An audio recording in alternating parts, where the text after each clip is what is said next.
Sebelum mempelai wanita ini terbentuk, saudara, karena enam itu tidak akan terjadi. Jadi atas mimbar ini saya nyatakan vaksin saat ini bukan merupakan tanda enam. Maju, bukan maju, menang, bukan menang, karena janji. Shalom, saudaraku yang dikasihi Tuhan Yesus Kristus. Ini hari yang ketiga dari acara ratapan mempelai. Saudara yang dikasihi Tuhan, kalau saya menyampaikan firman tentunya berdasarkan dari apa yang saya terima di tempat ini untuk saya sampaikan. Di dalam doa tadi malam 6 jam doa semalam suntuk. Kalau saudara peka, itu pada sesi pertama itu ada gelombang Roh Kudus yang luar biasa, dan di sana juga ada divisi malaikat yang bertugas nanti mengawal huruf yang pertama yang berkuasa atas badan manusia. Makanya suasananya begitu luar biasa tadi malam itu. Penyembahannya, urapannya dahsyat, luar biasa, seperti tiupan angin keras, seperti desau air bah. Sudah itulah hadirat Roh Kudus yang disertai juga oleh malaikat-malaikat yang nanti akan menyertai pelayanan para guru di akhir zaman. Saudaraku, dan tadi malam itu khusus satu divisi yang berkuasa atas badan manusia. Kalau sudah peka, saudara, maka saat ini saya akan menyampaikan manajemen tubuh sebagai bait suci Allah. Kalau kita ingin menjadi mempelai wanita anak domba Allah, ini meskipun kita menggebu, bergairah, kemudian meratap berdoa supaya mempelai itu cepat datang, saudaraku, supaya tiba cepat hari perkawinan anak domba itu tiba. Saudara, kalau nikah itu pengennya ya cepat-cepat, saudaraku, bahkan ada yang kesusu, saudara. Tetapi saudaraku, ketahuilah bahwa kita harus membangun diri supaya kedapatan tak bercacat, seperti yang ditulis dalam 2 Petrus 3 ayat yang ke-14. Kemudian nanti puncaknya kita akan melihat bentuk mempelai wanita itu seperti di Wahyu pasal 12 ayat yang ke-1 dan ke-2. Kemudian hakikatnya lagi nanti mempelai itu adalah Yerusalem baru yang tertulis dalam Wahyu pasal 21 ayat 1 sampai 3. Saudara, jadi saat ini saya akan ajak saudara masuk di dalam alam hikmat. Bentuk mempelai itu seperti apa? Saudaraku, apakah kira-kira saudara ini bentuknya sudah seperti Wahyu pasal 12 itu?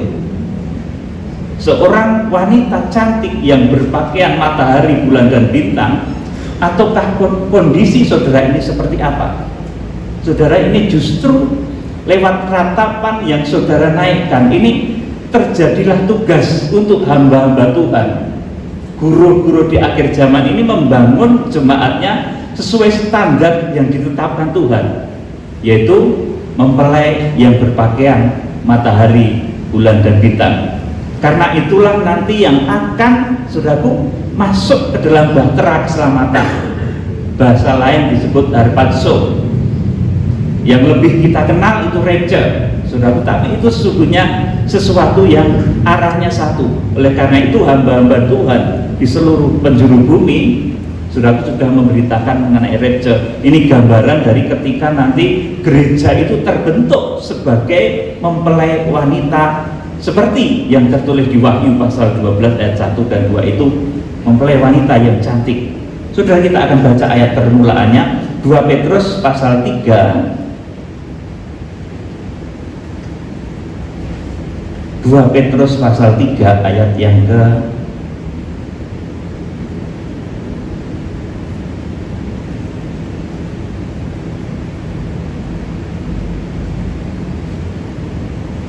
14. Saya mohon dibacakan 2 Petrus pasal 3 ayat 14.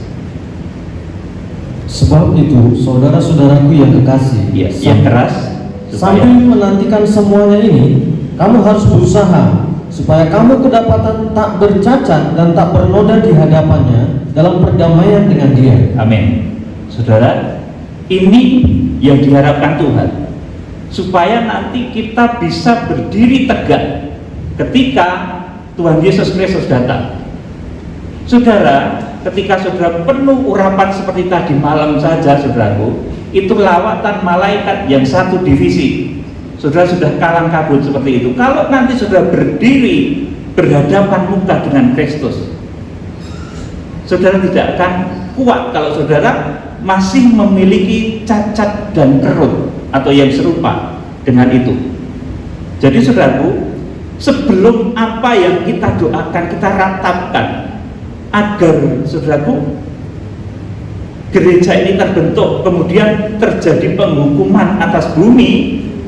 Sebelum Exodus final itu terjadi, atau orang katakan itu rapture, penyelamatan atau bahtera akhir zaman. Kalau saya sering menyebutnya harpazo, tapi itu sebetulnya satu. Ya saudaraku, nanti itu acaranya satu. Istilahnya dari hamba-hamba Tuhan, karena bahasa di muka bumi ini banyak, jadi banyak saudaraku istilah yang dipakai oleh hamba-hamba Tuhan. Saudara yang dikasih Tuhan, kita harus terlebih dahulu bekerja membangun tubuh Kristus. Karena ratapan saudara, ini tokoh-tokoh akan segera bekerja, bergerak untuk membangun tubuh Kristus. Mempelai itu harus jadi dulu. Saudaraku, jadi antikris seperti orang yang takutkan nanti itu akan ada penandaan karagma 666, itu tidak akan jadi sebelum mempelai itu jadi duluan. Jadi saudaraku, saudara harus jadi duluan. Kalau saudara belum jadi, maka yang disebut penandaan karagma 666 itu nggak akan jadi. Tuhan itu menang. Saudaraku, oleh karena itu saudara jangan takut. Sebelum mempelai wanita ini terbentuk, saudaraku, karagma 666 itu tidak akan terjadi. Dan di atas mimbar ini saya nyatakan, vaksin saat ini bukan merupakan tanda 666. Jadi jangan takut. Ini upaya dari pemerintah yang patut kita dukung. Saudara yang dikasihi Tuhan Yesus Kristus, jadi kemudian kita akan melihat bentuk postur dari mempelai wanita anak domba Allah yang didambakan oleh Tuhan, yang disebut juga bahtera keselamatan akhir zaman. Ini wujudnya seperti apa? Kita akan membaca di dalam kitab Wahyu pasal yang ke-12 ayat yang ke-1 dan ke-2. Ini bentuk mempelai wanita. Ini wujudnya seperti ini. Apa saudara nanti sudah seperti ini? Dibacakan, ayo. Perempuan dan naga.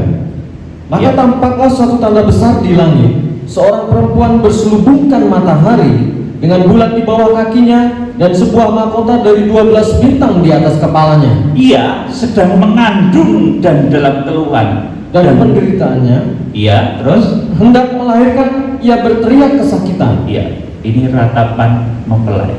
Puncaknya di sini. Jadi ratapan mempelai itu puncaknya di Wahyu pasal 12 ayat yang kedua ini. Dan sesudah ini terjadi, nanti terjadilah penyelamatan itu. Saudaraku, terjadilah apa yang kita rindukan di pulung bahasa Jawanya. Kalau saya istilahkan, saya menyebutnya sering harpazo. Saudaraku, saudara yang dikasihi Tuhan, tetapi kondisi mempelai sekarang ini belum seperti wanita yang cantik itu.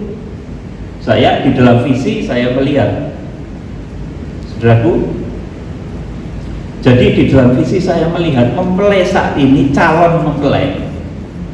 Ya, saya mau minum dulu, saudaraku, ini tenggorokan sedikit serak ya, bukan sakit.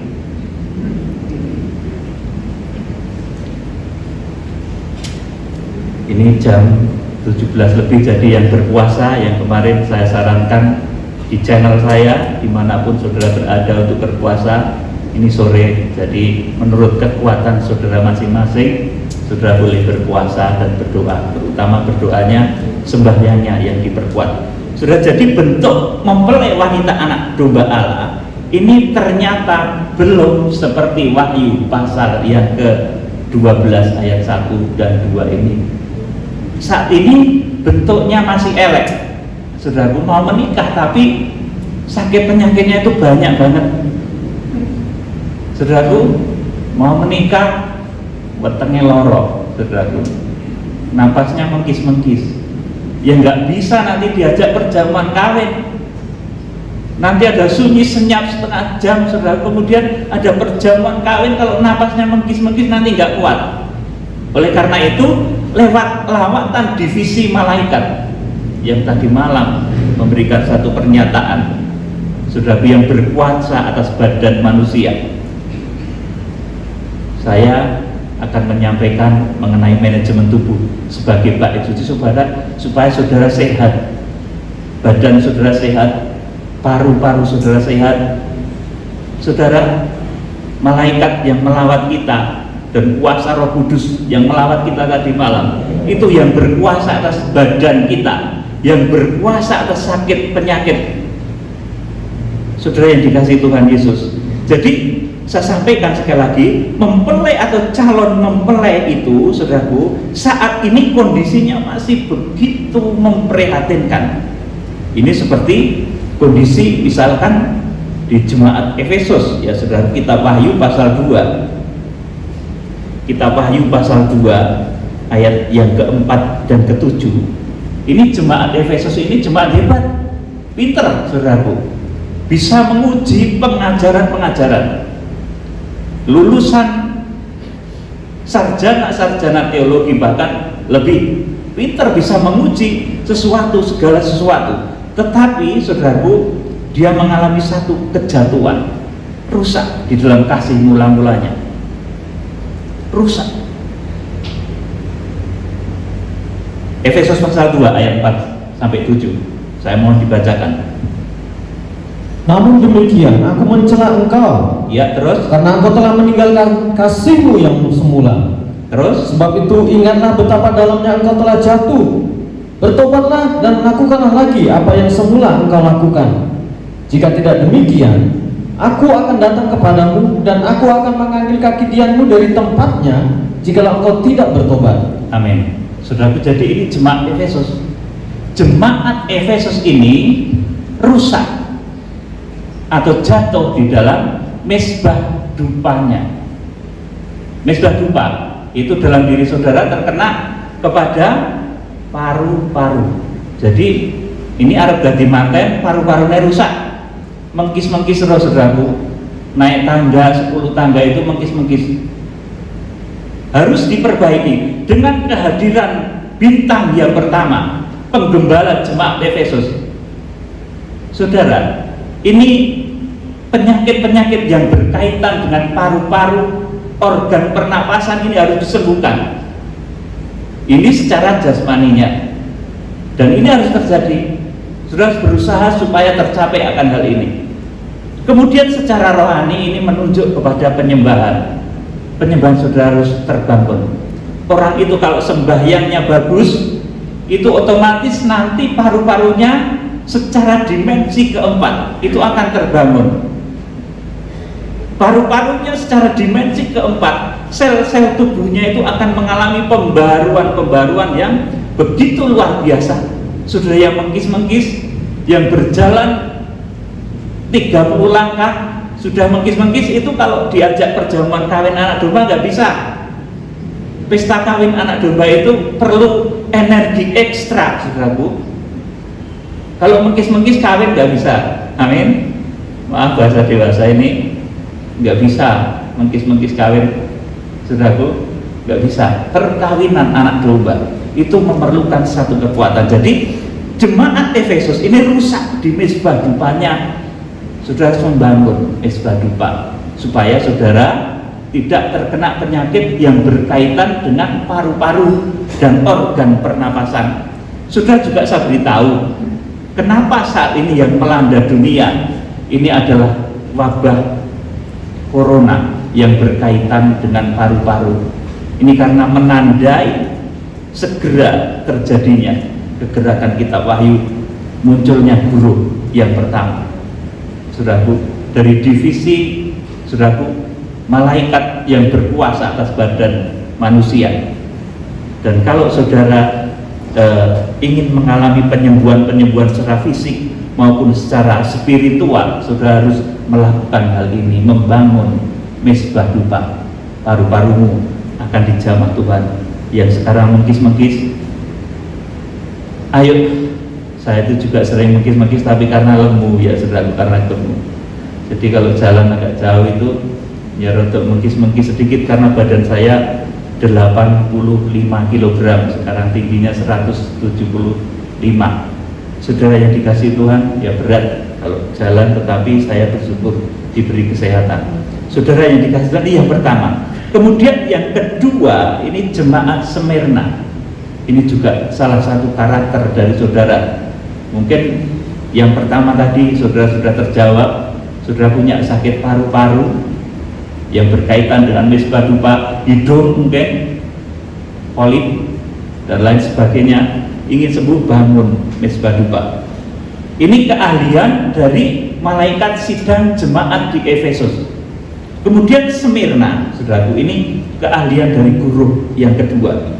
Saudaraku, kalau guru yang pertama itu sembahyangnya kuatnya minta ampun, saudaraku, itu karakternya. Makanya dia nanti bisa sembuhkan aneka macam penyakit yang berkaitan dengan paru-paru, bisa sembuhkan penyakit-penyakit rohani yang berkaitan dengan patah hati, kekecewaan dan lain sebagainya.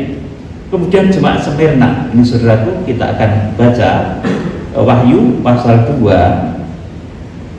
ayat yang ke-9 dan ke-10. Saya mohon dibacakan. Ya. Aku tahu kesusahanmu dan kemiskinanmu, namun engkau kaya, dan fitnah mereka yang menyebut dirinya orang Yahudi, tetapi yang sebenarnya tidak demikian. Sebaliknya mereka adalah jemaah iblis. Jangan takut terhadap apa yang harus engkau derita. Sesungguhnya iblis akan melemparkan beberapa orang dari antaramu ke dalam penjara, supaya kamu dicobai, dan kamu akan beroleh kesusahan selama 10 hari.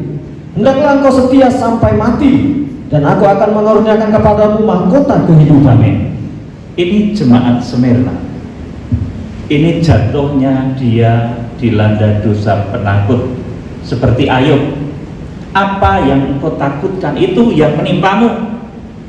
Saya dulu pernah takut, saudaraku, jantung saya, aduh, bagaimana ini kok rodok deg-degan, saudaraku. Saya malah akhirnya pernah kena penyempitan pembuluh darah, tapi Tuhan sembuhkan. Karena itu memang proses saya untuk saya diberi mengenai pengetahuan, hikmat, makrifat mengenai manajemen tubuh sebagai bait suci Allah. Saya harus mengalami derita banyak hal, dan Tuhan sanggup sembuhkan. Saudara, jemaat Smyrna ini jatuhnya, rusaknya di pelita emas.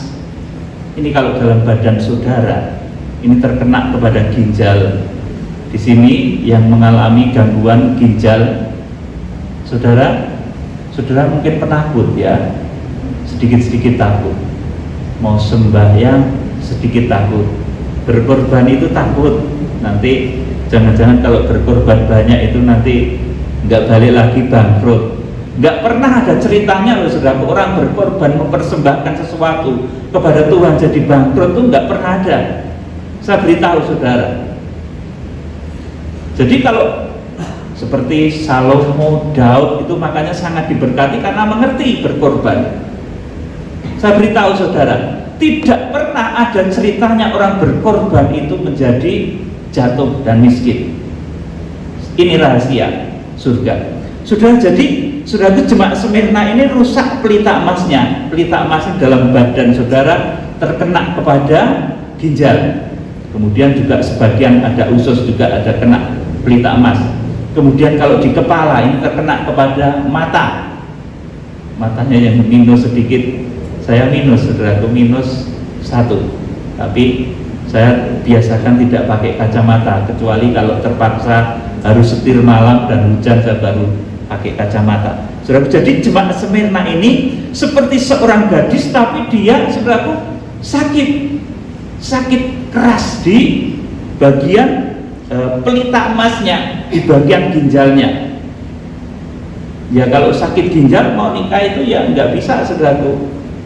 Apalagi diajak perjamuan kawin nggak akan kuat. Boyoke loro, saudaraku. Yang boyoke sehat saja kalau nikah itu berat loh, saudaraku. Kayak orang macul, saudaraku. Kemarin waktu di kebun belakang di pastori itu di Pacul, saya heran, Pak Agus Eko masih kuat, boyoknya itu macul, itu berat, saudaraku. Jadi, saudaraku, orang yang mau masuk perjamuan kawin anak domba itu harus memiliki ginjal yang kuat, mata yang kuat. Saudara, oleh karena itu saudara harus mengalami jamahan kesembuhan. Saudara harus dipenuhi dengan urapan Roh Kudus, bersekutu intim dengan kuasa Roh Kudus. Karena pelita emas ini menunjuk kepada pengurapan Roh Kudus secara nyata, secara permanen, termanifestasi dalam hidup saudara. Dengan begitu nanti ginjal saudara pelan-pelan akan diperbaiki oleh Tuhan. Ini jurus atau cara yang diberikan oleh Tuhan. Cacat dari jemaat Smyrna, kalau Efesus tadi arep jadi manten, mau jadi pengantin, tetapi dia mengkis-mengkis, nggak bisa, belum bisa. Smyrna ini mau jadi manten, saudaraku, tetapi saudaraku ginjalnya rusak, matanya rusak, saudaraku. Ya ditunda, belum bisa. Kalau saudara bergumul sungguh-sungguh dalam ratapan mempelai, nanti akan saudara dibangun. Jadi melalui ratapan mempelai itu saudara juga membangun badan saudara menjadi bait suci Allah, menjadi seperti yang ditargetkan oleh Tuhan di dalam Wahyu pasal 12 ayat 1 dan 2. Kemudian yang ketiga, kelemahan yang ketiga, karena ini ada 7 kelemahan ya saudaraku, dan masing-masing guru, masing-masing karakter saudaraku. Dan guru yang kedua ini memiliki keahlian, saudaraku. Saya beritahu ini di dalam alam makrifat, saya diberitahu kalau mengenai jemaat Efesus, Smyrna, Pergamus sampai dengan Laodikia itu penempatan guru masih urut. Nanti mulai acaknya di Wahyu pasal 6. Yuk kita akan baca Wahyu pasal 2 ayat 14 sampai 15. Saya mohon dibacakan Wahyu pasal yang kedua ayat 14 dan 15. Tetapi aku mempunyai beberapa keberatan terhadap engkau. Iya. Di antaramu ada beberapa orang yang menganut ajaran Bileam, yang memberi nasihat kepada Balak untuk menyesatkan orang Israel supaya mereka makan persembahan berhala dan berbuat zina. Iya, sampai di sini dulu. Jadi ini ada ajaran Bileam yang masuk di jemaat Pergamus. Ini yang membuat meja roti sajiannya itu rusak. Ajaran Bileam yang memberi nasihat kepada Balak, saudaraku, untuk menyesatkan Israel. Jadi ini ada ajaran yang tidak benar, saudaraku. Ini membuat meja roti rusak. Kalau saudara sukanya mendengar filsafat dunia lebih daripada firman Tuhan, maka nanti yang akan kena perutmu, lambungmu akan terkena penyakit, dikit-dikit sakit, masuk angin, keroan, ngentut, saudaraku. Pas saat meditasi firman Tuhan, saya ke rumah ada yang ngentut, saudaraku. Sunyi senyap setengah jam katanya, saudaraku. Ada yang tut, saudaraku. Ini bagus juga, saudaraku. Nanti ketika sunyi senyap di surga, saudaraku, itu lambungnya kurang baik ya, saudaraku. Harus diperbaiki. Saudara harus banyak makan firman Tuhan yang benar, saudaraku. Jadi jemaat Pergamus ini rusak lambungnya, rusak pencernaannya, saudaraku, karena terbiasa memasukkan filsafat dunia, terbiasa memasukkan ajaran-ajaran yang tidak jelas. Kalau saudara di sini sudah mendapat pengajaran tentang kitab Wahyu, detail kronologis kitab Wahyu, saudara masih kesana kemari mendengar sesuatu yang tidak jelas, itu nanti akan berakibat kepada rusaknya lambung, baik secara rohani. Ini persekutuanmu dengan firman Tuhan akan rusak, lambungmu akan rusak. Kemudian meja roti sajian ini di dalam badan kita, kalau di kepala ini kenanya adalah mulut, saudara bisa sariawan, dikit-dikit sariawan, saudaraku. Ya, jadi ini teguran kepada jemaat di Pergamus, keahlian dari guru yang ketiga, guru dari Indonesia.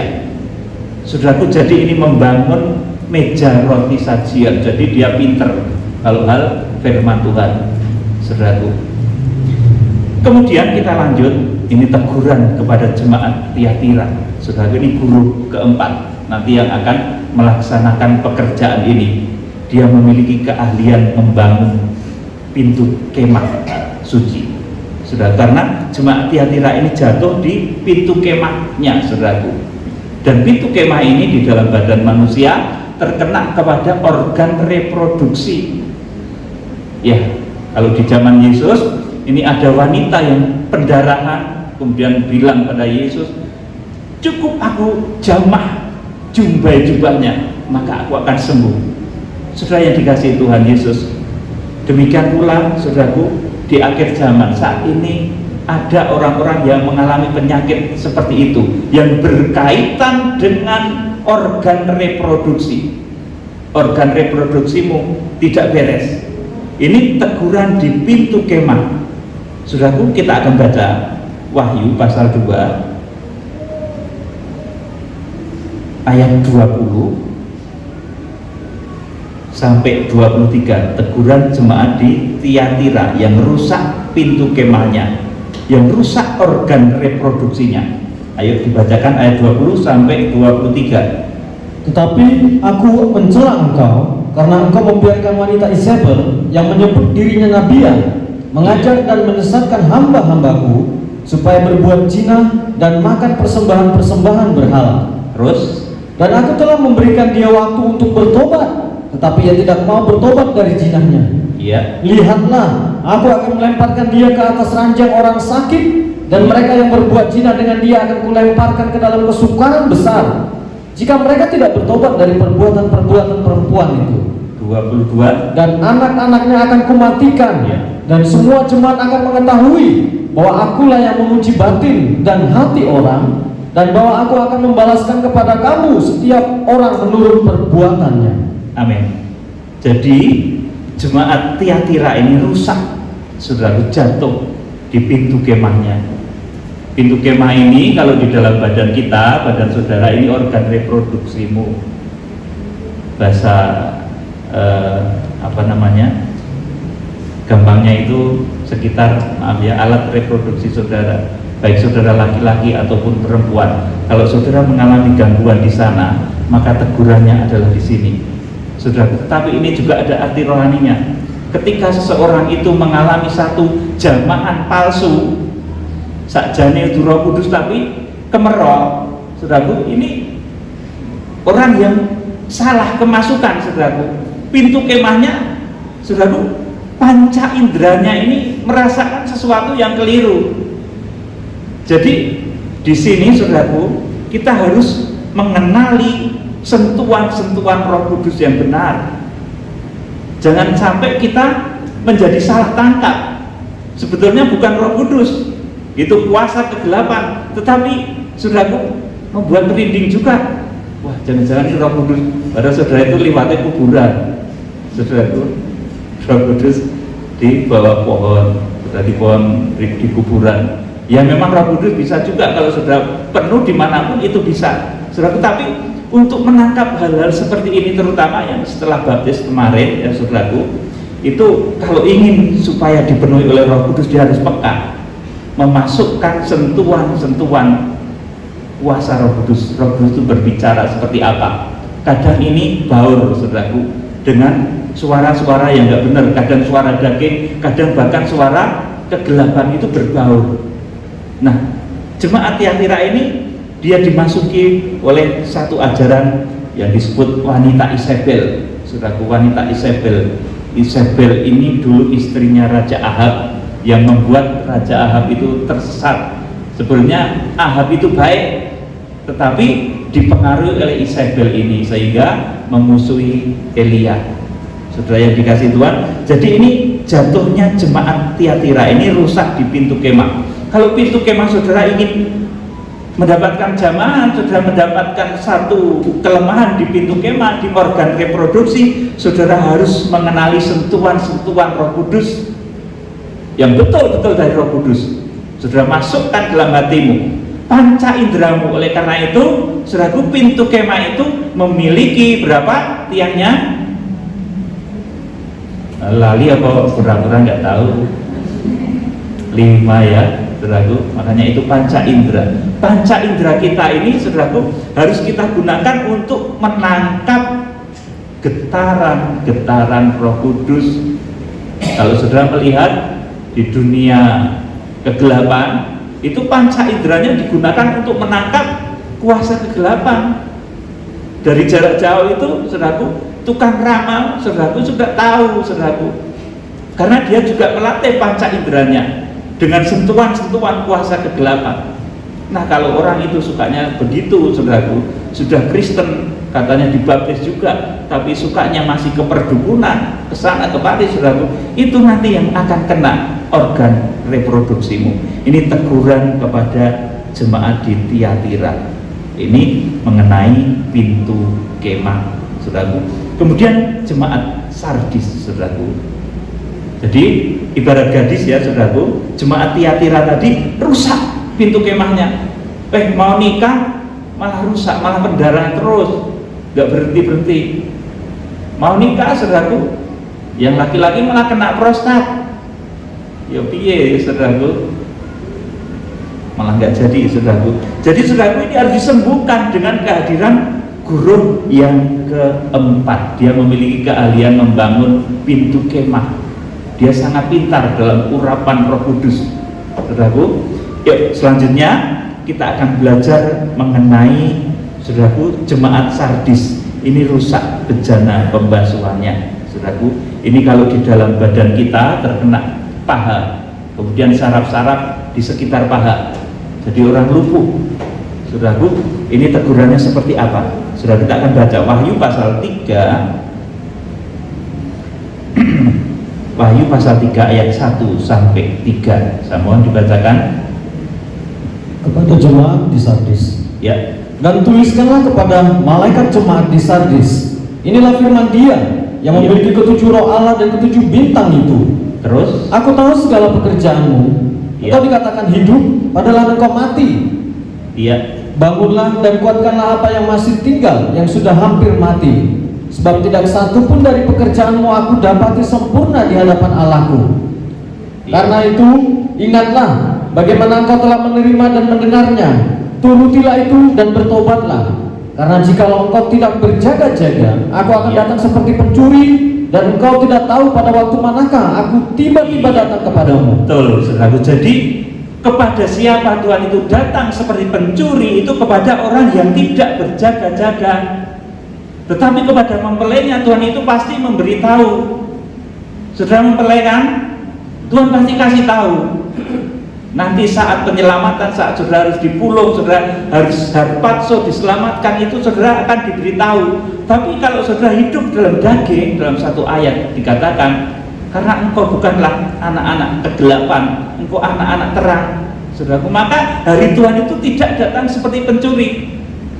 Karena mempelai itu kalau datang pasti ngasih tahu, saudaraku, kapan mau datang, itu kasih tahu. Tapi kalau kepada, saudaraku, orang yang hidup dalam kedagingan, nggak perlu kasih tahu, rombak saja itu rumahnya, hancurkan, matikan, saudaraku. Tetapi kepada mempelainya dia tidak akan berbuat seperti itu, pasti dia akan berbicara. Ini teguran jemaat di Sardis, saudaraku. Ini intinya adalah, inilah firman Dia yang memiliki ketujuh roh Allah dan ketujuh bintang itu. Aku tahu segala pekerjaanmu, engkau dikatakan hidup padahal engkau mati. Kematian dan kebangkitan palsu. Ini nanti kalau diteruskan, tidak bertobat, ini jadi manusia zombie, saudaraku, mayat hidup. Saudara, itu sepertinya rohani banget, jebule ora. Saudaraku, ini karakter jemaat Sardis. Ketok itu rajin banget, saudaraku, jebule iki ora, saudaraku. Ini karakter jemaat Sardis, saudaraku. dia rusak di bejana pembasuhannya. Dan ini nanti saudaraku puncaknya, saudaraku, kalau saudara nanti melihat munculnya antikris itu dari dalam lautan, saudaraku, kematian, kebangkitan palsu yang memalsukan kebangkitan Tuhan Yesus Kristus seolah-olah dia mati tapi enggak. Maka di akhir zaman akan ada manusia-manusia zombie yang sepertinya itu hidup tapi dia seperti, saudaraku, robot, tidak punya perasaan. Ini manusia zombie di akhir zaman, saudaraku, yang nanti akan betul-betul, saudaraku, semakin merajalela. Jadi jemaat Sardis ini kalau tidak bertobat nanti dia akan masuk kepada masa antikris itu, saudaraku, di mana pemimpin dunia itu akan muncul nanti dikatakan dari dalam laut, karena, saudaraku, dia mengalami kematian, kebangkitan palsu, jatuh di bejana pembasuhan. Fir'aun itu juga tenggelamnya di laut Teberau, saudaraku. Maka saya kasih tahu saudara, kebangkitan antikris di akhir zaman itu kebangkitannya roh Fir'aun yang dahulu, saudaraku, menjadi lawan bebuyutannya Musa. Saudaraku, ingat baik-baik ini. Jadi antikris di akhir zaman yang akan bangkit menjadikan satu dunia ini di dalam cengkeraman kuasa kegelapan, saudaraku, itu adalah bangkitnya roh Fir'aun yang dahulu tenggelam di laut Teberau. Oleh karena itu munculnya antikris itu dari dalam laut, saudara. Kemudian kalau saudara melihat kisahnya di Wahyu pasal 14, Wahyu pasal 15, saudaraku, mereka yang sudah berhasil menyeberangi lautan kaca itu menang, kemudian menyanyikan lagu, nyanyian Musa dan nyanyian anak domba, karena mereka teringat ketika mengalahkan Fir'aun. Saudaraku, ini pelajaran dalam loh, saudaraku. Jadi jemaat di Sardis ini kalau dia tidak bertobat, dia, saudaraku, akan terjebak di dalam satu arus manusia zombie di akhir zaman yang tidak punya perasaan, sadis, saudaraku. Dan pemimpinnya di akhir zaman nanti adalah antikris yang akan berkuasa selama 1260 hari, di mana pada saat itulah nanti terjadi karakma atau 666. Karakma itu bahasa lebih tepatnya itu trademark, ya saudaraku, satu cap. Karakma itu akan diterapkan, saudaraku, satu ketika. Ini belum pernah karakma itu diterapkan, saudaraku, dan nanti memang akan terjadi pada waktunya ketika Tuhan melakukan keputusannya di akhir zaman, saudaraku yang dikasihi Tuhan Yesus Kristus. Jadi ini kelemahan jemaat di Sardis. Kalau di badan saudara secara kecil-kecilan, ini syaraf-syaraf yang ada di paha saudara. Kalau saudara mengalami kematian, kebangkitan palsu, ketok rohani banget tapi ora, saudaraku, ini saudara bisa mengalami kelemahan di bagian paha. Arep ngadeg angel saudara sembahyang, kedel-kedel, saudaraku. Saudara harus mengalami satu pertobatan yang sungguh-sungguh, mematikan daging dan bangkit asli seperti kebangkitan Tuhan Yesus Kristus. Ini kelemahan jemaat di Sardis yang jatuh di bejana pembasuhan. Kemudian jemaat Philadelphia, saudaraku.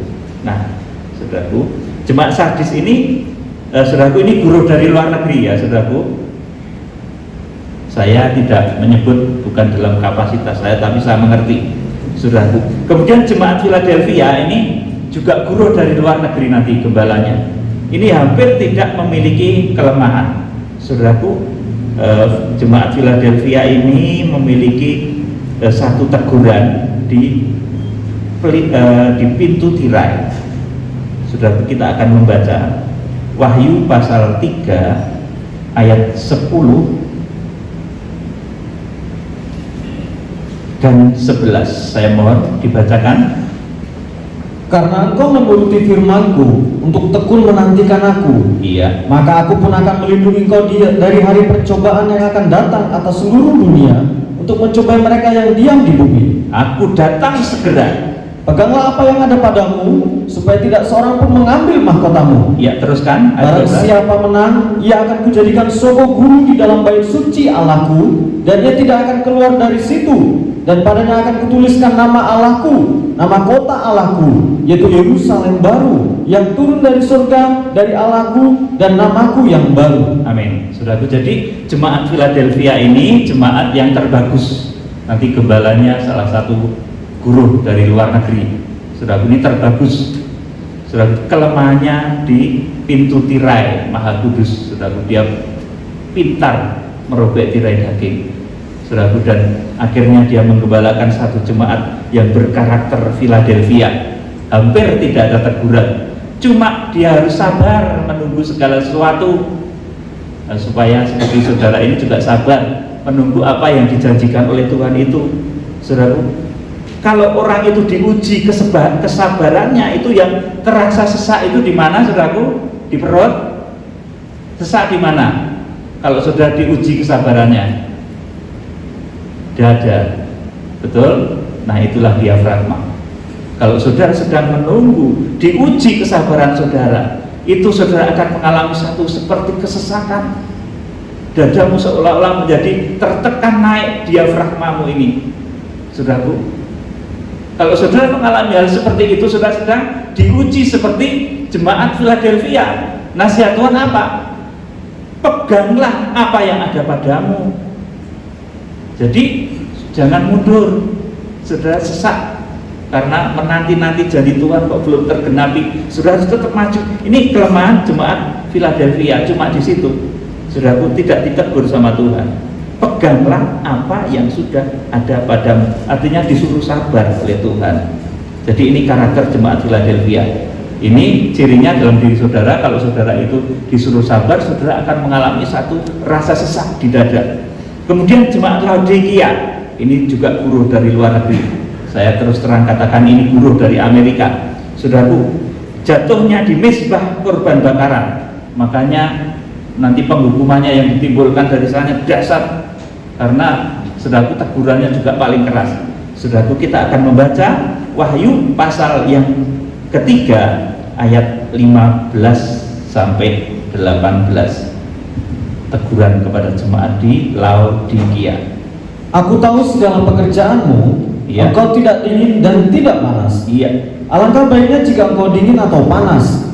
Jadi karena engkau suam-suam kuku dan tidak dingin atau panas, aku akan memuntahkan engkau dari mulutku. Iya. Karena engkau berkata, aku kaya dan aku telah memperkayakan diriku, dan aku tidak kekurangan apa-apa. Dan karena engkau tidak tahu bahwa engkau melarat dan malang, miskin, buta, dan telanjang. Amin. Saudara, ini karakter jemaat Laodikia. Dia itu merasa kaya tanpa Tuhan. Dia merasa bisa tanpa Tuhan. Saudaraku, aku sugih, ngapain ibadah barang duitku kayak tabunganku kayak, saudaraku. Nah, kalau cuma seperti itu ya, saudaraku, nanti Salomo itu banyak juga hartanya, tetapi tidak begitu, saudaraku. Daud juga begitu, saudaraku. Tapi hatinya itu, saudaraku, lembut. Tetapi karakter jemaat Laodikia itu merasa, ini saya ulangi lagi, karena engkau berkata aku kaya dan aku telah memperkayakan diriku dan aku tidak kekurangan apa-apa, dan karena engkau tidak tahu bahwa engkau melarat, malang, miskin, buta, dan telanjang. Komplit, saudaraku. Ini saudara, kalau melihat kehidupan di daerah sana yang saya katakan digembalakan oleh jemaat ini, saudaraku, oleh malaikat sidang ini, sepertinya seperti itu. Sugih, saudaraku, kaya tapi sombong, saudaraku, tidak memiliki kerendahan hati. Jadi kalau saudara kaya diberkati, itu saudara harus semakin tahu kepada Tuhan, mengerti mezbah korban bakaran, mengerti persembahan kepada Tuhan. Merasa selot kaya tambah pelit, saudaraku. Itu karakter Laodikia. Nanti hukumannya akan semakin dahsyat. Kalau dalam badan saudara ini mezbah korban bakaran ini terkena kaki, tetapi ini bisa juga terkena jantung loh, saudaraku. Karena mezbah korban bakaran ini merupakan denyut nadi dari semua aktivitas di bait suci Allah. Saudaraku yang dikasih Tuhan, inilah teguran jemaat-jemaat di akhir zaman. Jadi sekarang ini kondisi jemaat akhir zaman ini belum seperti Wahyu pasal 12 ayat 1 dan 2 itu wanita yang cantik yang berpakaian matahari, bulan dan bintang, itu belum, tetapi masih banyak ditandai dengan cacat celah. Efesus itu mau nikah malah menggis-menggis, saudaraku. Smyrna itu mau nikah malah sakit, saudaraku, sakit ginjalnya. Pergamus itu mau nikah malah sakit lambungnya, dan seterusnya, saudaraku. Jadi kita ini masih banyak cacat celah, saudaraku, dan kita harus berpacu karena seleksi untuk menjadi mempelai ini satu rahasia lagi, saudaraku. Seleksi untuk menjadi mempelai itu bukan seleksi seperti orang yang masuk kepada kerajaan surga. Kalau satu orang dari anggota keluargamu selamat, maka semua akan diselamatkan. Tetapi pemilihan mempelai, siapa yang akan diangkat atau tidak, siapa yang akan dipulung, siapa yang akan diharpatso atau tidak, itu pemilihannya sangat privat. Bahkan dikatakan di dalam satu tempat tidur itu bisa terpisah kalau kadar rohaninya tidak sama. Sudah kita akan membaca, saudaraku, Injil Lukas pasal 17. Ini pemilihan mempelai, saudaraku. Oleh karena itu saudara harus mengerti. Lukas pasal 17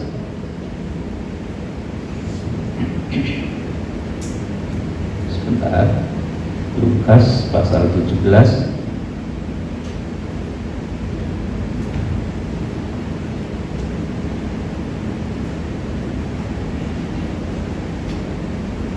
ayat 30 mulai sampai 35. Lukas pasal 17 ayat 30, mau dibacakan.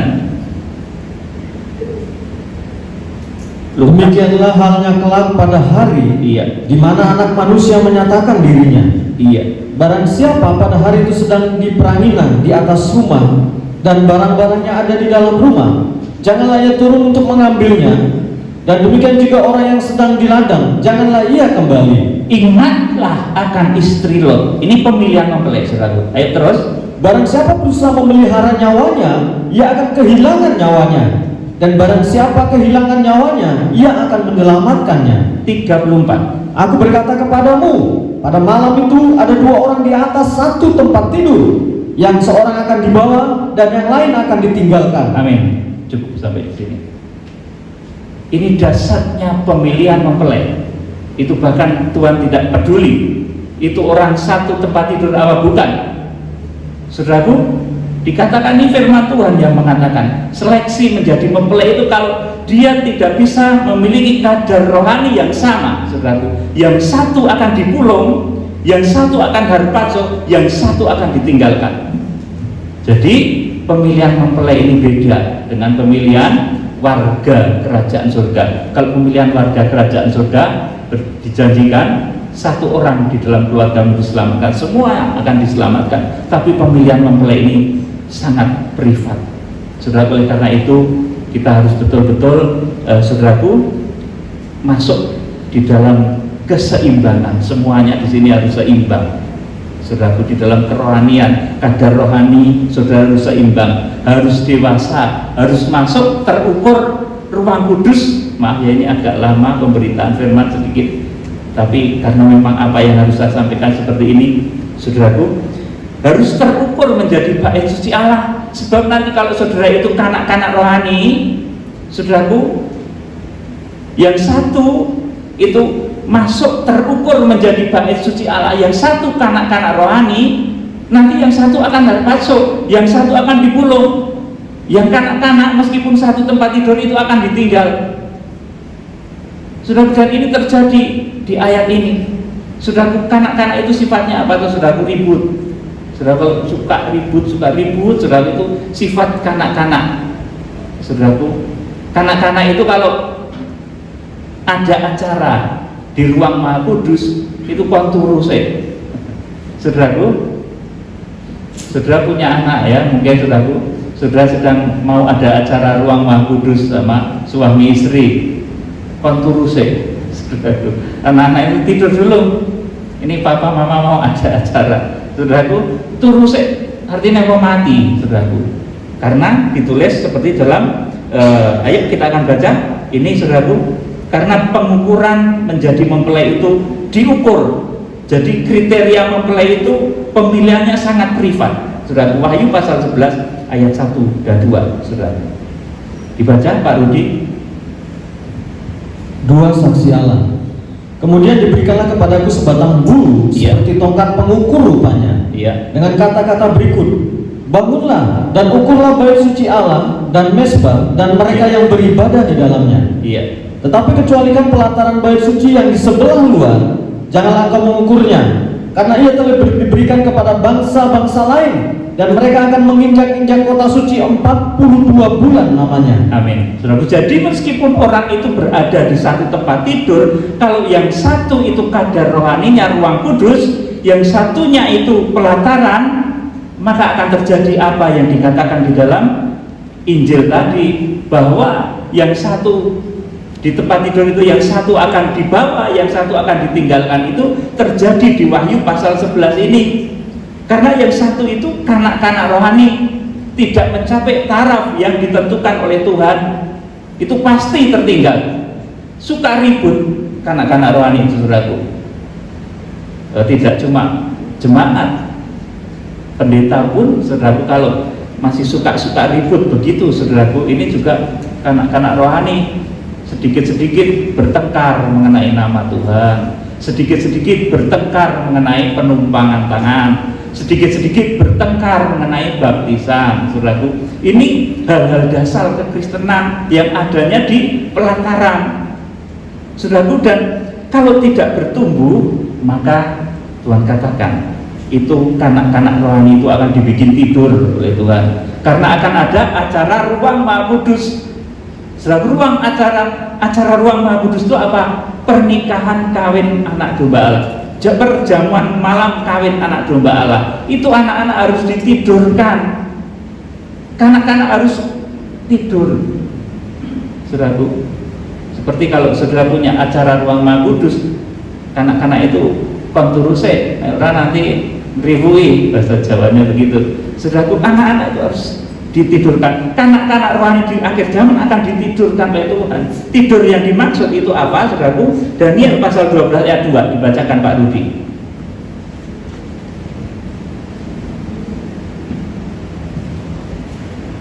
Dan banyak dari antara orang-orang yang telah tidur di dalam debu tanah akan bangun, sebagian untuk mendapat hidup yang kekal, sebagian untuk mengalami kehinaan dan kengerian yang kekal. Amin. Saudaraku, jadi pemilihan mempelai ini sifatnya sangat privat. Kalau seseorang itu kanak-kanak rohani dan tidak menjadi bertumbuh, sekalipun dia berada di satu tempat tidur, yang satu akan dibawa, yang satu ditinggalkan, yang satu suruh turu terus, saudaraku. Yang satu dibawa, yang satunya konturu terus, saudaraku. Makanya berjaga, saudaraku. Jadi ini pemilihan mempelai di akhir zaman. Yang dimaksud tidur itu ternyata nanti akan menghadapi masa yang berat. Diizinkan diinjak-injak, kalau Wahyu pasal 11 tadi, diinjak-injak oleh bangsa asing selama 1260 hari atau 3,5 masa. Sudah kiranya Tuhan memberkati saudara dengan roh hikmat dan wahyu. Saat ini kondisi kita belum seperti Wahyu pasal 12 itu. Wahyu pasal 12 itu yang menginspirasi saya menciptakan lagu Mempelai Tuhan itu Wahyu pasal 12. Sejak dulu saya melihat visi itu dan saya tetap teguh melihatnya, dan Tuhan menyuruh saya untuk membentuk mempelai wanita anak domba Allah. Dan saudara kiranya yang akan menjadi penggenap firman Tuhan ini.